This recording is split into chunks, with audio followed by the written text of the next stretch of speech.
Дами и господа, се наоѓаме на неколку часа до крајот на кампањата.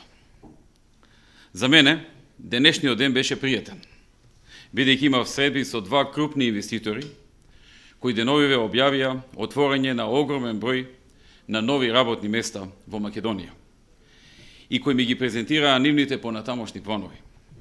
Сепак, моето обраќање е со цел да се обратам до сите граѓани и уште еднаш да ги повикам масовно да излезат и да гласаат за онаа политичка опција во која веруваат и која ја поддржуваат. Опцијата која верува дека ќе донесе најмногу успеси и напредок на Македонија, без при тоа да прифаќаат нечии притисоци, уцени или закани во случај да ги има. Во недела, пред сите нас, политичарите и партиите, треба да победи Македонија. Треба да победи демократијата.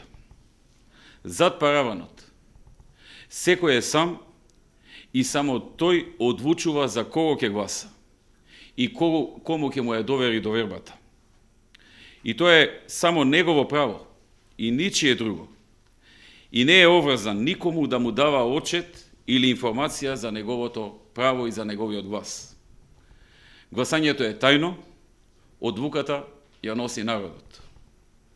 Деновиве и до мене допреа информациите од различни загрижени граѓани, дел од нив и членови на СДСМ, за деструктивното сценарио, кое се разгледувало од страна на Заев и неколкуми на негови соработници, за свесно и намерно креирање проблеми во изборниот процес, во изборниот ден во недела, кои би биле алиби за поголем број поплаки до Државната изборна комисија, а тоа пак алиби во текот на изборниот ден да издадат наредба нивните представници да ги напуштат гласачките места.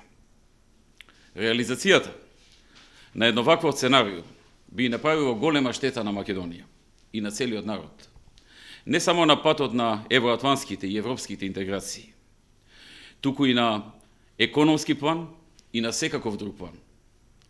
Тоа сценарио може да го посакува само некој кој не и мисли добро на Македонија. Последиците би биле далекосежни. Според тулкувањата, мотив за ова би била намерата на Зоран Заев да не ги признае изборите, што и се насвутува од денешната негова пресконференција, со цел да остане председател на СДСМ. Јас не се мешам во тоа дали тој или друг ќе биде председател на СДСМ во иднина, но апелирам таа битка да не биде на грбот на народот, на грбот на државата.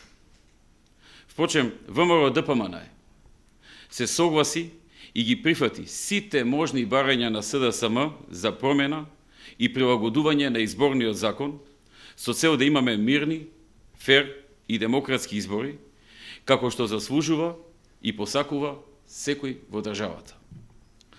ВМРО ДПМН и институциите во државата ќе направат се што е потребно и е согласно закон, да се обезбеди мирен изборен ден, на кој народот, слободно и демократски, ќе ја изрази својата волја. Убеден сум дека и сите граѓани во државата ќе допринесат кон тоа, со масовно излегување и искажување на сопствената волја. Недела нека биде празник на демократијата. Во недела вечер, најголемиот победник да биде Македонија и сите граѓани во неја. Благодарам.